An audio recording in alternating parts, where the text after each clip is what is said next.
মাননীয় স্পিকার,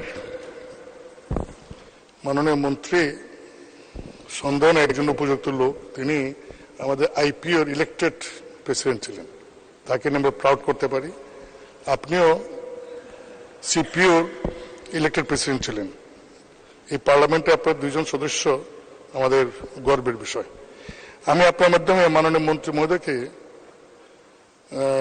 জিজ্ঞাসা করব যে বাংলাদেশে বনায়নের আপনারা অনেক প্রকল্প নিয়েছেন, কিন্তু বিদ্যমান যে সমস্ত বন, সেই বনের অনেক জায়গা ব্যাহত হয়ে গেছে বিভিন্ন নামে, বেনামে, ইন্ডাস্ট্রির নামে, ইভেন কি গাজীপুরের বিভিন্ন রিসোর্টের নামেও রিসোর্ট করা হয়েছে।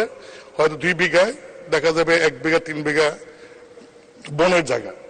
তো এই যে সারা বাংলাদেশে বনের যে সংরক্ষিত এলাকা, সেই এলাকায় হাজার হাজার একর জায়গা যারা নাকি এই বিভিন্ন ভাবে দখল করে নিয়েছে, তার জন্য কোনো সার্ভে করে এই জায়গাগুলি উদ্ধার করার কোনো প্রয়োজনীয় ব্যবস্থা বা পদক্ষেপ নেবেন কিনা।